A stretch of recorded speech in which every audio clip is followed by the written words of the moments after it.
আসছি কুত্তাগুলো। এই ছেলেগুলো কদিন থেকে আমাকে খুব ডিস্টার্ব করছে জানো। তুমি ওদের কিছু বলতে চাও না, ওরা আসলে নোংরা ছেলে। কি ডার্লিং, তাহলে তুমি এই ছেলেটার জন্য আমাকে পাত্তা দিচ্ছ না, কিন্তু আমি যে তোমাকে অনেক ভালোবাসি। কি বলিস তোরা? চলো আজকে তোমাকে নিয়ে আমি লং ড্রাইভে যাবো। ডোন্ট টাচ মি জানোয়ার কোথাকার। এই চলো। কি রে, তুই একটা মেয়ের হাতে চড় খালি? এই মারের প্রতিশোধ আমি একদিন নেবই। স্যার, আমাকে আপনি ধরে নিয়ে যাচ্ছেন কেন? চল থানায় গেলে সব জানতে পারবি। আপনারা যার কথা বলছিলেন সে কি এই ছেলেটা? হ্যাঁ স্যার, এই মার্ডার করেছে। শালা ভালোবাসা নাটক করি নিজের গার্লফ্রেন্ডটাকে মেরে দিলি। দুকা শালাকে লগাবে। ঠিক আছে তোমরা এখন আসতে পারো। আজিজ, কে? আমি প্রিয়া। প্রিয়া, তুমি এখানে? তুমি তো মরে গেছো। হ্যাঁ। প্রিয়া, তুমি বিশ্বাস করো, আমি তোমাকে মারিনি। আমি তো তোমাকে ভালোবাসি। আমি কেন তোমাকে মারতে যাবো?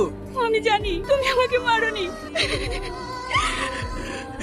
তবে একটা কথা জেনে রেখো, আমাদের দুজনকে যারা আলাদা করেছে আমি তাদের কাউকে ছাড়বো না, কাউকে না। পাপি, তোরা মহাপাপ করেছিস। তোরা যাকে মেরেছিস তার আত্মা তোদের প্রতিশোধ নেওয়ার জন্য তোদের পেছনে পড়ে আছে। আমরা অনেক বড় ভুল করেছি বাবা, আপনি আমাদেরকে বাঁচান। ঠিক আছে, এই নে, এটা তোদের কাছে রাখ। যতক্ষণ পর্যন্ত এটা তোদের কাছে থাকবে ওই আত্মা তোদের কিচ্ছু করতে পারবে না। তবে একটা জিনিস মনে রাখবি, নিজেকে সবসময় পবিত্র রাখবি। পবিত্র হলেই বিপদ। ঠিক আছে বাবা। আর আমাদের ভয় নাই, সাধু বাবা বলে দিয়েছে ওই আত্মা আমাদের আর কিচ্ছু করতে পারবে না। তাহলে চল ভাই, অনেকদিন পার্টি করিনি। এই সাধু বাবা কি বলে মনে নাই? আমাদেরকে সবসময় পবিত্র থাকতে বলেছে। দূর শালা, কিছু পার্টি করলে কিছু হবে না, চল।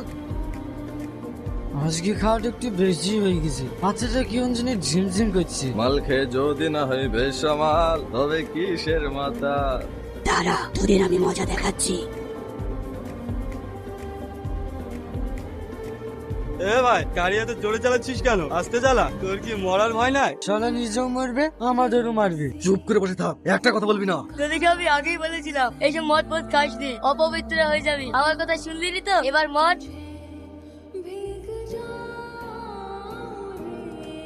আজ আমি ওদের শেষ করে দিয়েছি। আজ আমি আমার প্রতিশোধ নিতে পেরেছি।